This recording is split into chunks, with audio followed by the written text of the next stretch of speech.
संध्योपासन एक बहुत उत्तम कृत्य है, जो केवल ब्राह्मण के लिए नहीं, द्विजाति मात्र के लिए, जो उपवीति हैं, यज्ञोपवीतधारी हैं, ऐसे ब्राह्मण, क्षत्रिय, वैश्य, इन तीनों को संध्योपासन करना चाहिए। जो स्त्रियां हैं अथवा चतुर्थ वर्ण के लोग हैं, जो यज्ञोपवीत धारण नहीं करते हैं, जिनको नहीं है, ऐसे लोगों के लिए भी संध्या का विधान है। स्त्री और शूद्र के लिए भी संध्या का विधान है, पर वो संध्या है आमंत्रक संध्या। क्या? एक समंत्रक संध्या होती है, एक आमंत्रक संध्या होती है। आमंत्रक संध्या में वे सूर्य भगवान को अर्घ दे दें और थोड़ी देर बैठकर भगवान नाम का जप कर लें, इतने में ही उनका संध्योपासन हो जाए। किंतु जो सविधि यज्ञोपवीत जिनका हुआ है, उन लोगों को तो विधि पूर्वक संध्योपासन करना चाहिए। जब द्विजाति प्रातः काल की संध्या करता है, तो रात्रि काल के ज्ञाताज्ञात समस्त पापों की निवृत्ति हो जाती है। प्रातः काल की जो संध्या का मुख्य मंत्र है, उसका अर्थ क्या है? सूर्यश्च मन्युश्च मन्युपतेश्च मन्युकृतेभ्यः पापेभ्यो रक्षन्ताम यद्रात्र्या पापमकार्षं मनसा वाचा हस्ताभ्यां पद्भ्यां उदरेण शिश्ना रात्रिस्तदवलुम्पतु यत्किंच दुरितं मयि इदमहमामृत योनौ सूर्ये ज्योतिषि जुहोमि स्वाहा। रात्रि में जो जाने अनजाने पाप बन गए हैं, मन से, वाणी से, क्रिया से, किसी भी प्रकार से, मध्याह्न में संध्या आवश्यक इसलिए है कि हम अन्न खाते हैं, अन्न के बिना शरीर नहीं चलता, और अन्न में कामना रहती है। जो व्यक्ति अन्न देता है उसकी कोई ना कोई कामना होती है। अन्न के उपार्जन में कोई ना कोई हिंसा होती है, पाप होता है। तो जिसका अन्न, हमारे यहाँ साधुओं में कहावत है महाराज जी, जिसका चून उसका पून, साधु को पाप न पून। तो जिसका चून उसका पुण्य भी होता है, उसका पाप भी होता है। अथवा कई बार अन्न पवित्र है, बनाने की विधि भी पवित्र है, पर ऐसे व्यक्ति की दृष्टि पड़ गई है कि अन्न अखाद्य हो गया है, अग्राह्य हो गया है, उच्छिष्ट हो गया है, तो अन्न के दोष की निवृत्ति भी आवश्यक है। क्योंकि अन्न शुद्धि से ही चित्त शुद्धि होती है। आहार शुद्धौ सत्व शुद्धि, आहार की शुद्धि से अंतःकरण की शुद्धि होती है।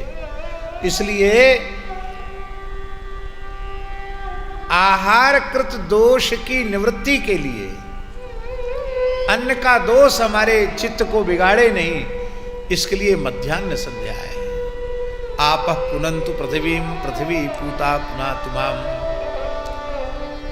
यदुच्छिष्टमभोज्यं वा यदवा दुश्चरितं मम सर्वं पुनन्तु मामापो सतांच प्रतिग्रह भूस्वा।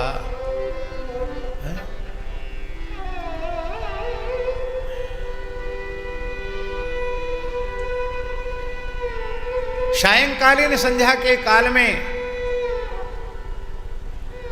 फिर दिन में सूर्योदय से सूर्यास्त के मध्य में कोई ज्ञाता ज्ञात मनवाणी क्रिया से किसी भी प्रकार का पाप बन गया है, वह भस्मसात हो जाता है। सायं संध्या से अग्निश्च मन्युश्च मन्युपतश्च मन्युकृतेभ्यः पापेभ्यो रक्षन्ताम यदह्ना पापमकार्षं मनसा वाचा हस्ताभ्यां पद्भ्यां उदरेण शिश्ना अहस्तदवलंपतु यत्किंच दुर्तम वैदमहमामृतो नो सत्ये ज्योतिष जुहोमि स्वाहा। तो कहने का आशय है, त्रिकाल संध्या बहुत आवश्यक कृत्य है, पर दुख की बात है लोग संध्योपासन नहीं करते। इसी को युग धर्म कहते हैं। आश्रमों में बटुक ब्रह्मचारी विद्यार्थी वेदाध्ययन करते हैं, पढ़ते हैं, रहते हैं।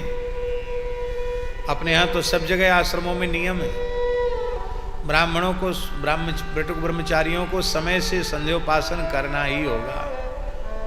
पर जब वो घर चले जाते हैं तो उनसे पूछो कि घर में संध्या करते थे तो नहीं करते, झूठ बोले तो कहते हाँ हाँ करते थे, और सत्य बोले तो प्रायः घर जाने के बाद संध्योपासन नहीं करते। इसका तात्पर्य क्या है? इसका मतलब ये है कि जब घर जाने के बाद संध्या नहीं करते हैं तो बड़े से बड़े पंडित हो जाएंगे फिर भी संध्या नहीं करेंगे, क्योंकि उनकी संध्योपासन में श्रद्धा ही नहीं है। डंडे से अनुशासित पशु को किया जाता, मनुष्य को नहीं। यथा पशुर्वै लघुडेन शास्यते, जिसको दंड के भय से धर्माचरण कराया जाए वह मनुष्य मनुष्य कहलाने का अधिकारी नहीं है। पर कलिकाल में ब्राह्मण त्रिकाल संध्या से विहीन हो जाएंगे। हमारे वृंदावन की विभूति वशिष्ठ कल्प पूज्यपाद प्रातस्मरणीय धर्म संघ वाले गुरुजी अनंत श्री संपन्न पूज्यपाद श्री पंडित प्रकांड श्री राजवंशी द्विवेदी जी,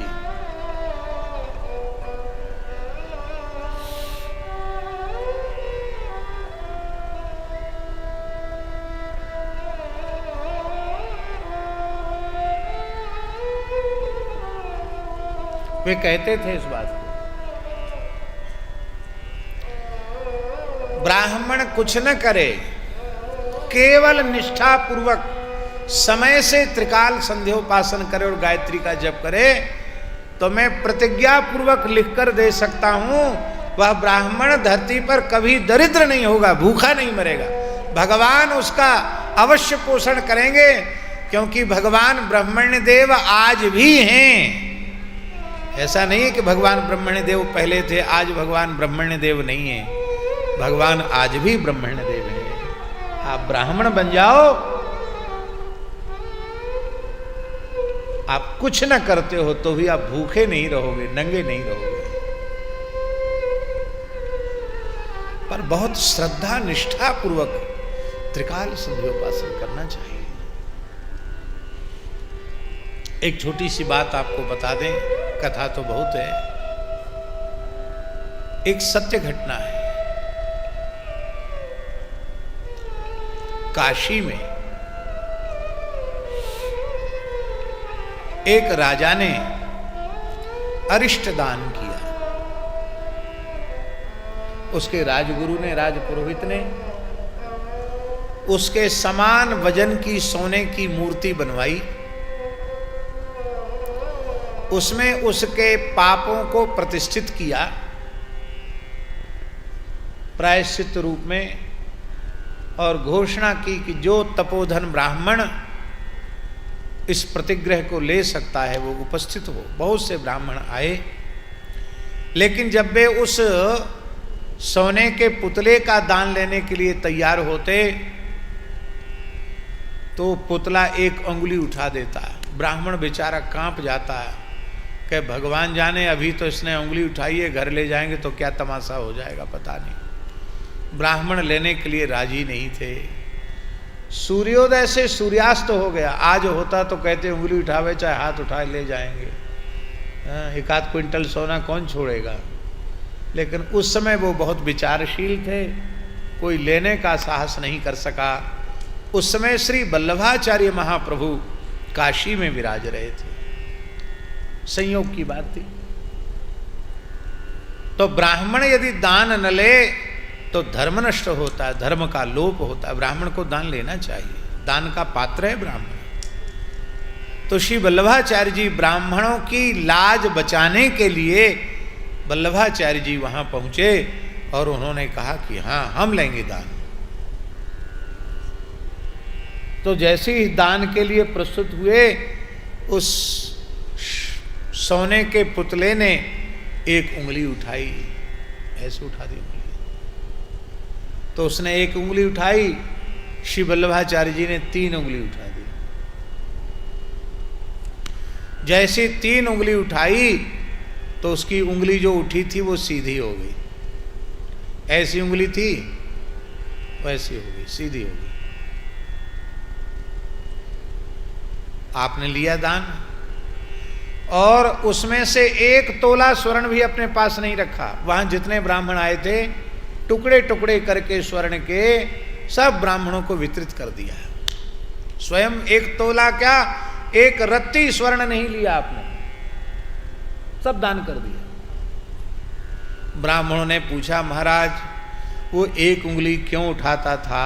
उठाई तो श्री वल्लभाचार्य जी ने कहा वो पाप पुरुष कह रहा था कि यदि श्रद्धा पूर्वक विधि पूर्वक 1 काल की भी संध्योपासन तुम करते हो तो निर्भय होकर मेरा दान ले लो, तुम मुझे पचा जाओगे। तो मैंने उसको कहा कि तू 1 काल की संध्या की कहता है, मैं तो विधि पूर्वक त्रिकाल संध्या करता हूं। संध्या ये न विज्ञाता संध्या ये नानुपासिता। जिसने संध्या के महत्व को नहीं जाना, जिसने संध्योपासन नहीं किया, वह तो संपूर्ण द्विज कर्मों से बहिष्कृत कर देने के योग्य है। माई मेरे श्याम लगो